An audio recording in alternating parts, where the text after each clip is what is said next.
प्यार क्या है आपके लिए? प्यार एक ऐसा बंधन जो बंधन मुक्त हो। क्या कविताएं आपकी प्यार की पीछे की कहानी है? कि जो तुम जाते हो तो सुख के सभी आधार जाते हैं। ये टैटू से आपका कोई दूसरा इश्क है, मोहब्बत है? ये क्या था गाना, किस तरीके से बना ये? तो वो आपको आपकी कमजोरियां दिखा के गिराने की कोशिश करेंगे। अच्छा, एक आपका बहुत फेमस सॉन्ग हम लोगों ने सुना था कि बनवा लिया है टैटू सनम तेरे नाम का। जी। तो क्या है ये टैटू से आपका कोई दूसरा इश्क है, मोहब्बत है? ये क्या था गाना, किस तरीके से बना ये? बिल्कुल ये अच्छी बात कही है। अनामिका अंबर अपनी कविताएं जब करती है तो उसमें एक बहुत साफ साफ बात होती है। मैं जिस बात में विश्वास करती हूँ वो है प्रेम शाश्वत होना चाहिए, चाहे वो आप आधुनिक भाषा में व्यक्त कर रहे हैं, चाहे वो आधुनिक प्रतीकों से व्यक्त कर रहे हैं। मैंने हमेशा युवाओं के दिल की बात कही है और कभी भी पौराणिकता को नहीं छोड़ा है, कभी भी इस बात को नहीं छोड़ा है कि प्रेम शाश्वत है। एक मैं आपको एग्जाम्पल देती हूँ, दोनों में आप शाश्वतता देखिएगा। मैं हूँ रति पर काम न चाहूँ, एक छवि निष्काम की मांगू। ये वो नारी है जिसने प्रेम किया है और वो अपने प्रेम को प्रकट कर रही है। मैं हूँ रति पर काम न चाहूँ, एक छवि निष्काम की मांगू। रास के क्षण आराधन मैं हो, प्रीत सदा ब्रज धाम की मांगू। और भला क्या वर चाहूँ, बस कोर कृपा अभिराम की मांगू। अपने मन मंदिर में सजा लूं, ऐसी छवि प्रभु राम की मांगू, ऐसी छवि प्रभु राम की मांगू। ये वो नारी है जो थोड़ा पहले की नारी है, जो अपने लिए वर चुन रही है। आज की नारी, अब डर नहीं है मुझको किसी कत्लेआम का, बनवा लिया है टैटू सनम तेरे नाम का। तो युवाओं के जो प्रतीक हैं, जिन्हें उनमें विश्वास है, उन्हें टैटू में विश्वास है, उन्हें कॉलेज के स्टोरी में विश्वास है। आज सोशल मीडिया पर आप जाते हैं तो बहुत सारी ऐसी बातें हैं जिनमें उन्हें विश्वास है।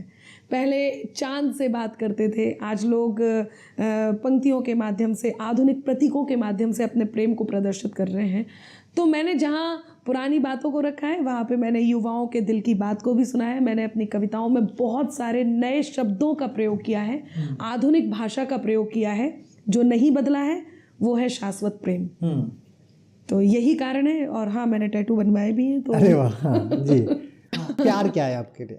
प्यार एक ऐसा बंधन जो बंधन मुक्त हो। मतलब दो लोगों के बीच में एक ऐसा बॉन्ड, एक ऐसा बंधन जिसमें आप खुद तो बंधने को तैयार हो, लेकिन सामने वाला आपको बंधन में ना बांधे, आप उसके बंधन में बंध जाएं। यही प्रेम है। वरना दो लोग एक दूसरे की तरफ आसक्त होते हैं और थोड़े दिनों बाद लगता है कि यार ये क्या है। मतलब थोड़े दिनों बाद लगता है कि सच में झूठी, झूठ में सच्ची दुनिया है। तुझको तेरी, मुझको मेरी दुनिया है। जिसको देख लगा था ये ही दुनिया है, उससे मिलकर जाना ये भी दुनिया है। तो बंधन, ऐसा बंधन जिसमें हम बंधने को तैयार हों, ऐसा समर्पण जिसमें हम समर्पित होने को तैयार हों, लेकिन सामने वाला हमसे कहे कि आप समर्पित हो जाओ, वो बंधन नहीं। प्रेम एक दूसरे के लिए विश्वास, समर्पण का पर्याय तो हो, एक दूसरे के साथ बंधने का बंधन तो हो, लेकिन वो उतना ही स्वतंत्र भी होना चाहिए जितना हम एक दूसरे से उम्मीद करते हैं। और कायदे से तो प्रेम में उम्मीद तो होनी ही नहीं चाहिए। प्रेम के रूप अलग अलग होते हैं। वही प्रेम जब आप माँ होकर के बेटे से करते हैं तो उसका रूप अलग होता है। वही प्रेम जब आप भाई से करते हैं तो उसका रूप अलग होता है। प्रेम बस प्रेम होता है, इसके रूप अलग हो सकते हैं। तो मैंने कहा ना, एक बंधन जिसमें बंधन ना हो। ब्रेकअप क्या है आपके लिए? क्योंकि आज के जो युवा हैं बड़े परेशान रहते हैं इस चीज़ से, रोजाना उनके ब्रेकअप होते हैं। कैसे देखते हैं आप उन युवाओं को? क्या आप सलाह देंगे? यदि ब्रेकअप आप देखिए ना, बहुत शानदार बात कहने जा रही हूँ मैं, और मेरा मन कर गया है कि अब भाई आपने साहित्यकार को बुलाया तो आपको साहित्य के ही माध्यम से ब्रेकअप सुनना होगा। हाँ बिल्कुल जी। अब लड़कियां कैसे ब्रेकअप करती हैं सुनिएगा।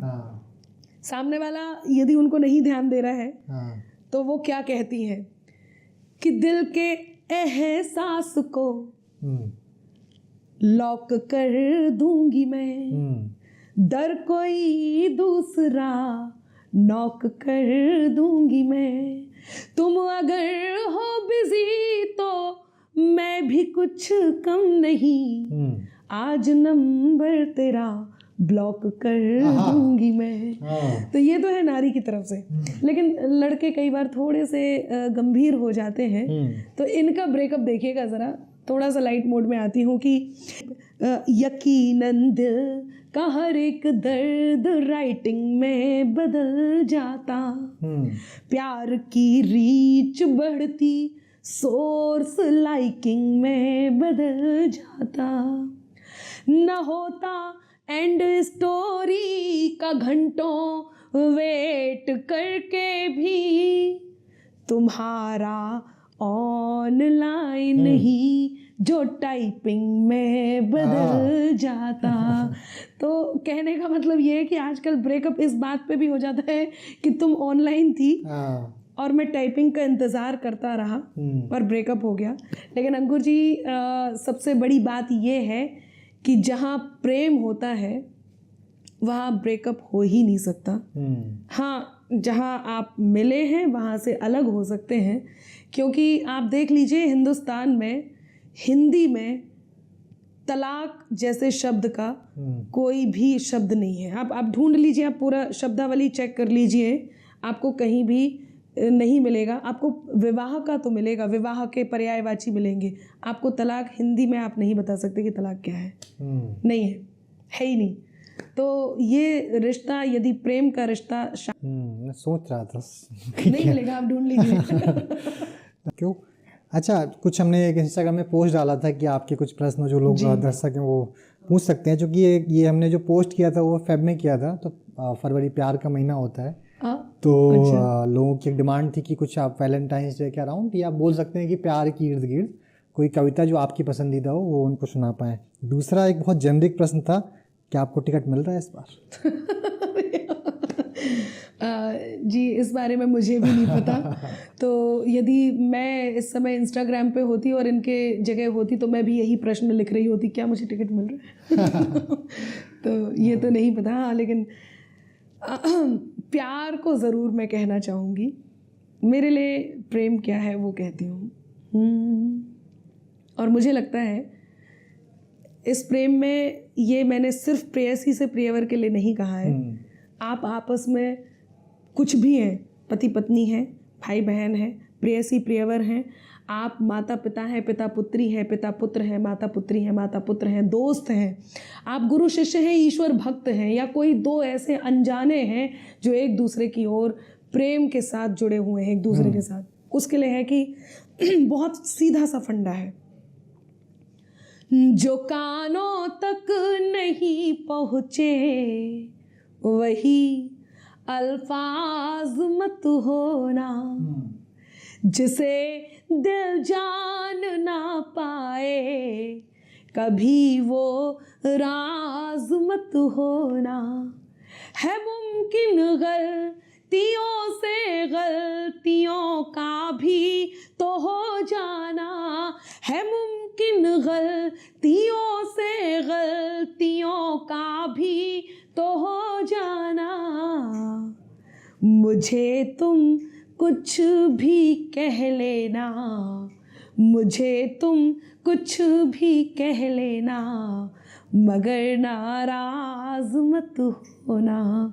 मुझे तुम कुछ भी कह लेना, मगर नाराज मत होना। और प्रेम आप जिसे करते हो, प्रेम करो न करो, मतलब प्रेम की ना कुछ परंपराएं होती हैं जिन्हें निभाना होता है। तो हम अपने दिल की सुनने से ज़्यादा इस बात को देखते हैं कि प्रेम किया कैसे जा रहा है। तो मैं चाहूँगी कि जो लोग प्रेम कर रहे हैं वो ये ज़रूर समझ लें कि इसमें ना फंसें कि प्रेम किया कैसे जाता है। आप सिर्फ दिल की सुने। और प्रेम में दोस्ती ज़रूर करें, क्योंकि अपना कर अपनेपन को अपनापन अक्सर देते हैं, खुद को मरहम कर लेते हैं और जख्म सभी भर देते हैं। हिम्मत के धागे टूटे तो उसके पास चले जाना, दोस्त हौसलों के दर्जी हैं, मुफ्त रफू कर देते हैं। दोस्त हौसलों के दर्जी हैं, मुफ्त रफू कर देते हैं। अच्छा, आप इतनी प्यारी कविताएं पढ़ रहे हैं कि ये जो बातचीत है वो खत्म करने का मन नहीं कर रहा है। लेकिन एक आखिरी प्रश्न के साथ में इसको हम समाप्त करेंगे। प्रश्न ये है कि चूंकि जो साहित्य होता है, कविताएं होती हैं जी, जिंदगी के जो किसी भी तरीके की फीलिंग हो, डर हो, प्यार हो, ब्रेकअप हो, वो हर वक्त पे एक साहित्य आपके सहायक होता है, साहित्य आपके साथ होता है। वो बोलते हैं ना कि कोई भी किसी भी तरीके की फीलिंग है, किसी से नहीं बात कर पा रहे हैं तो लिख दीजिए, कविता माध्यम बन जाती है, किसी भी रूप में लिख दीजिए। जी। आपने किस तरीके से देखा कि जो भी लिटरेचर है, जो भी पोइट्री है, इंडिविजुअल की किसी भी मेंटल सिचुएशन पे, किसी भी मेंटल कंडीशन पे उसको हील करने में हेल्पफुल होता है? हाँ, ये तो बहुत अच्छी बात है। और मुझे लगता है कि आप जब सबसे ज़्यादा किसी बात को लेके परेशान हैं, लोग आजकल सबसे ज़्यादा परेशान इस बात पे होते हैं कि उसने मेरे बारे में क्या कह दिया, उसने ऐसा क्यों करा, वो मुझसे ज़्यादा आगे कैसे बढ़ रहा है, या मेरे पास वो चीज़ नहीं है जो लोगों के पास है, या मेरी प्रेयसी ने मुझे छोड़ दिया, अब मेरा क्या होगा। तो सबसे बड़ी बात ये है कि आपका साथ कोई दे या ना दे, आपका परिवार दे या ना दे, आपका कोई साथ दे या ना दे, आपका जो साथ है ना, आपका काम, आप जिस काम में अपना मन लगा रहे हैं वो आपके साथ हमेशा होता है। वो काम, जैसे कि आपने कहा ना कविता, आप कविता लिख रहे हैं, आप कविता सुन रहे हैं, आप कविता को अंदर ढाल रहे हैं, ये आपका साथ देता है। और जो लोग जल रहे हैं उनको केवल एक बात कहिए, लिखे कुछ भी वो मेरे नाम की तहरीर बनती है। आपने पूछा ना मैं कैसे लेती हूँ, तो मैं ऐसे लेती हूँ कि मिटाकर मुझको रख देने की हसरत को भी देखूंगी। बहुत लोग आए, बहुत लोगों ने कहा अनामिका, आपको मैं बताऊँ, आपने ये प्रश्न छोड़ दिया, बहुत बड़ा प्रश्न था कि मेरी इंडस्ट्री में नारी होकर के भी मैं कुछ लोगों को किस तरह से मात दे पा रही हूँ, और कुछ लोग कितने परेशान हैं सिर्फ इस बात से कि आसपास अनामिका है।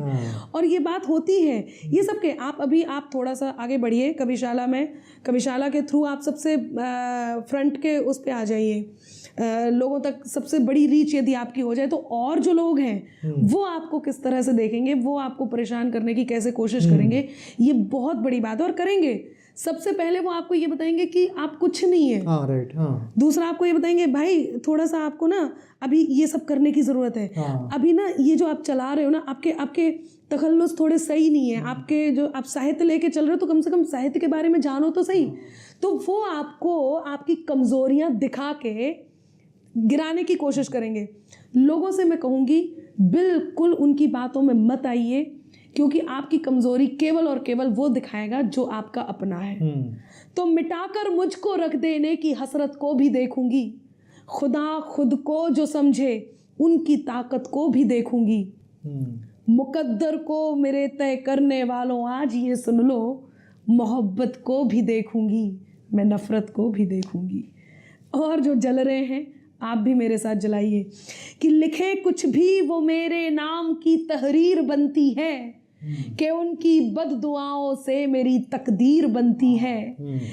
लिखे कुछ भी वो मेरे नाम की तहरीर बनती है, कि उनकी बददुआओं से मेरी तकदीर बनती है।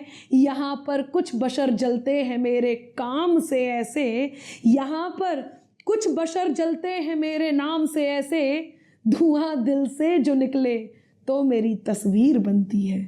तो यदि आपके क्षेत्र में कोई है और आपको समझा रहा है तो उसकी बात पे तो बिल्कुल विश्वास मत कीजिए, क्योंकि आपके माँ बाप और आपको प्रेम करने वाले से बड़ा शुभ चिंतक इस संसार में कोई दूसरा नहीं है। वो दूसरा कोई यदि है तो वो आप खुद हैं, इसलिए दिल की सुनिए, कभी किसी की बातों में मत आइए। बिल्कुल। और आपने अच्छा जिक्र किया, ये हमारे साथ हो चुका है एक्चुअली। देश के बहुत बड़े बड़े नाम हैं जो मतलब कविताओं में भी हैं, उन्होंने बुला के कई तरीके से इस तरीके चलाओ, ये करेंगे हम इस तरीके से। बिल्कुल मत सुनना। नहीं, बिल्कुल नहीं सुना एक्चुअली, इसीलिए हम थोड़ा साइड में रहते हैं। अंकुर का सबसे बड़ा और सच्चा दोस्त यदि कोई है तो वो या तो अंकुर है या फिर वो लोग हैं जो आपसे संचालित हो रहे हैं, वो आपकी टीम है। और यही बहुत बड़ा सत्य है, लोग ज्ञान की बातें बहुत करते हैं पर उस ज्ञान पे अमल खुद नहीं करते। और आजकल वो क्या है ना, जैसे बाली का आपको पता ही होगा, बाली के पास एक कला थी, पता होगा, सुग्रीव का भाई बाली, उनके पास एक कला थी, वो अपने शत्रु की आधी ताकत अपने आप हर लेते थे। इसी पे आज के दौर में जितने प्रतिद्वंदी हैं, जितने प्रतिस्पर्धा आपसे कर रहे हैं, जो जिस भी क्षेत्र में आप, सबसे ज़्यादा यही चल रहा है।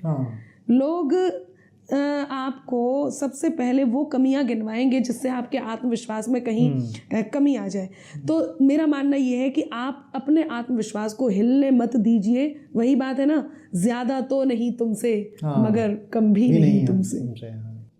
बिल्कुल, thank you so much ma'am, बहुत अच्छी बातचीत हुई और बिल्कुल ओपन था डिस्कशन। आई होप जो भी लोग देखेंगे उनको कुछ ना कुछ सीखने को, समझने को जरूर मिलेगा। वो मैं एक बात कहना चाहूँगी, जी बिल्कुल, थैंक यू से पहले मेरे सभी नौजवान साथियों को एक बात ज़रूर कहूँगी। आपने प्रेम की बात मुझसे जानी, आपने सबकी बात मुझसे जानी। एक बात ज़रूर कहूँगी, हमारे पास जो हमारी विरासत है, चाहे वो दौलत की विरासत है, चाहे वो संस्कृति की विरासत है, चाहे हमारे पास हमारे इज्जत की विरासत है, सम्मान की विरासत है, वो विरासत हमें हमारे पूर्वजों से मिली है। हमारे पूर्वजों ने हमारे मतलब जैसे हमारे पिताजी के पास हमारे दादाजी की है, दादाजी के पास उनके दादाजी की है, तो ये पूर्वजों से चली आ रही है। इस विरासत का, अपने माँ बाप का सम्मान करना ज़रूरी है। इसलिए चलते चलते ये कहूँगी कि नज़र अनजान भी रखना मगर पहचान भी रखना, करो मासूम शैतानी तो फिर ईमान भी रखना, और खुले मन से नए रिश्तों का स्वागत भी करो, लेकिन ज़रूरी है बुज़ुर्गों का सदा सम्मान भी रखना। ज़रूरी है बुज़ुर्गों का सदा सम्मान भी रखना। दोनों बातों का सामंजस्य बनाइए। बहुत धन्यवाद। बहुत बहुत धन्यवाद।